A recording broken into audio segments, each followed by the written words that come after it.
So, something I found myself thinking about a lot lately is this thing of friction versus fracturing. And what good relationships look like. And obviously not just like romantic ones, but just even friendships as well. And the thing that brought this up is this thing of, when people do this thing of, we're cutting people off this year. Cutting people. So yeah, you have all these conversations with people over not what does it mean to actually cut people off, and why are you doing it, right? Because people will say that, especially like at the beginning or end of the year. Oh no, I'm cutting. It's like, okay, cool, but why though, right?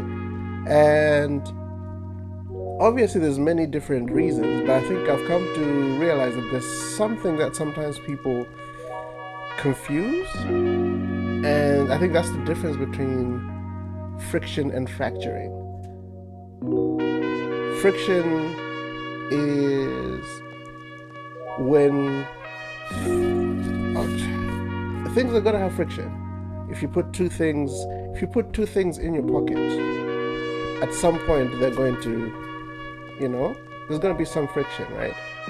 Fracturing is breaking, and I think there are certain things in relationships that bring friction, but that's okay because we're human beings. But there's some things that are like fracturing. It's like, okay, fine, this thing is just going to break me, so let me just move out, right? And so I've been thinking about that even with me, like with some of the relationships that I have, or even like, let me even hone it, like let me bring it down further. Like if I'm let's say if I'm trying to get married, right? I need to look at my relationship with the person I'm trying to marry, right? And I need to say, we're different. Like, she's obviously grown up differently, and I've obviously grown up differently. How I see certain things is not how she sees it. How we've grown up regulating our emotions, how we've grown up dealing with life, how we've grown up dealing with everything, dealing with people, dealing with conflict, dealing with our own emotions. Like, I've grown up fairly safe. I think I've always had people around me who I can sit down and talk to and have real conversations about, oh man, I feel this way. Oh man, I feel really sad today. Oh, I feel this, I feel this, I feel this. And so I've grown up super ready to work through my emotions with people. I've grown up super ready to share how I feel. I've grown up super ready to, if I feel a certain way, bro, what happened here? Like, I've grown up ready to have conversations. I've grown up ready to work things out, right? And I've grown up ready to have friction. I've grown up ready to be like, oh yeah, me and so, we're gonna have friction, but we're gonna learn and we're gonna grow. And how I deal with things might not be how my partner deals with things. How I look at things might not be how my partner looks at things. But again, we've grown up differently, right? And I think relationships are the best place to see this, because it's two people from different areas, from different upbringings, having to sit down and learn each other, having to sit down and learn, where are you coming from? Oh, this is where I'm coming. Oh, okay, fine, cool. And learn how to marry, pun intended, but learn how to marry the two viewpoints, right?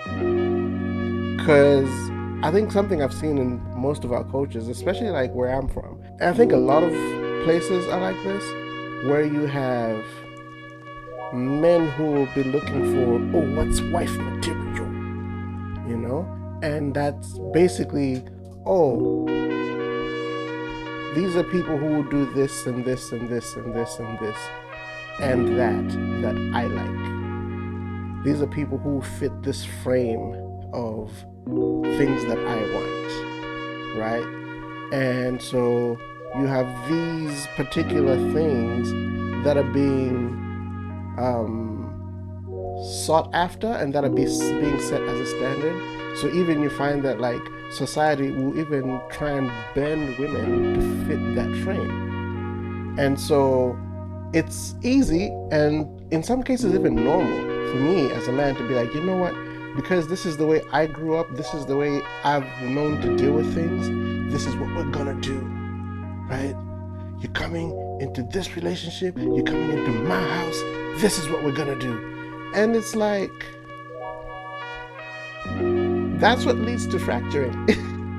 That's what leads to only one person trying to push what they know, only one person trying to push what they think should be done and how things should be done, and the other person needing to get to a place where they completely disregard their own identity to fit into what this person has. And so for me, it's this question of, what does friction look like?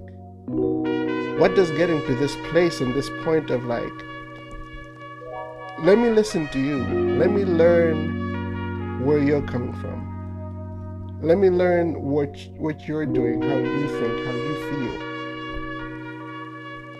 feel. Do I love you enough to be willing to sacrifice what I know and what I think and how I feel and everything that I've been taught?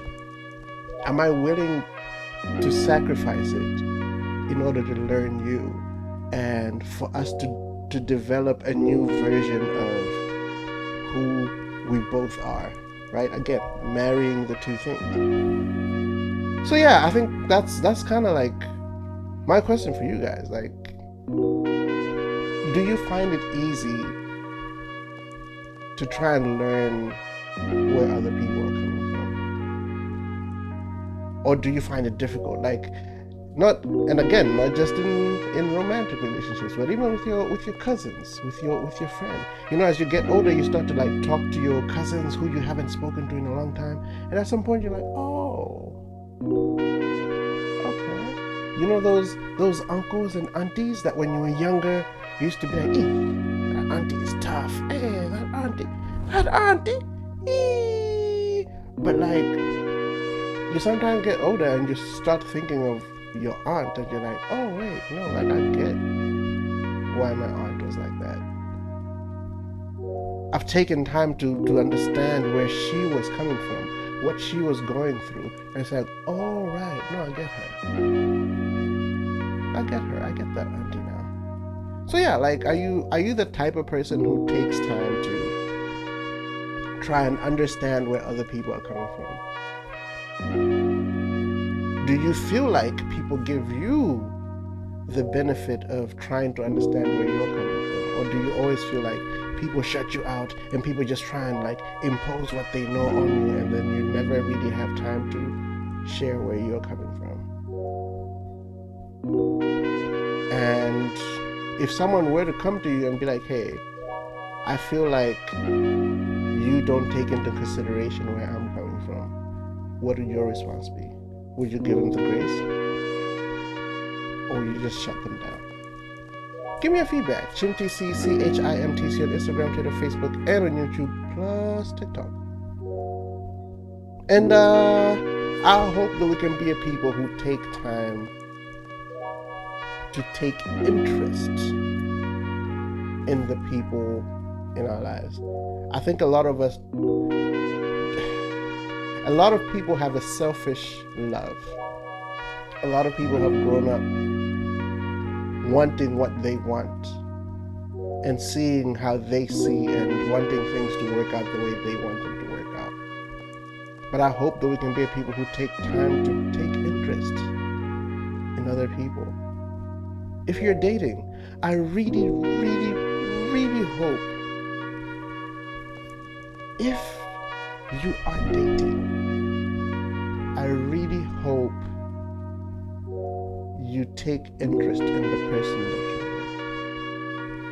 with. You're interested in where they're coming from. You're interested in how they grew up. You're interested in how they think, how they react, how everything around their life is shaped. And also, you're interested in things they're interested in. Not, oh no, they like Jack, they like, no, but like you actually take time to be like, okay, you know what, that thing that they like, how does that work? Do you take interest in your person's interests? Do you love the person that you're with enough to learn the things that they love? Or do you just want a relationship where someone just serves you? Someone serves what you want. Someone serves your interests. Someone serves how you feel. Philippians 2:3-4 talks about, do nothing from a place of selfishness. And in all humility, count others more significant than you. And look out for the interests of others. Not just yours, not just, oh my God, this is what I want, this is what I feel like, I enjoy this, okay, cool, you enjoy that, but are you willing to give that up? The thing that you enjoy. Oh man, I love football so much. Tonight there's a game at such and such time. Do you love your partner enough that the time that you have for your game, you're able to say, oh no, let me not use it to satisfy my interest. What does she want? What does he want? Are you looking out for the interests of the other person? And if you find yourself around people, around friends, around family, in a relationship where you don't care about the other people's interests and they don't care about your interests, that's what's going to fracture you. The friction will come from trying to figure out how to make the things, the different interests and the different patterns and the different things work. That's where the friction will come in. But friction, iron sharpens iron. The friction will help sharpen you. But if you get to a place where you're not even interested in the interests of others, that can fracture you. Let's build relationships that can have friction, but it's healthy friction, and not relationships that are going to fracture us. Protect your life, man. Protect your life. I'm out.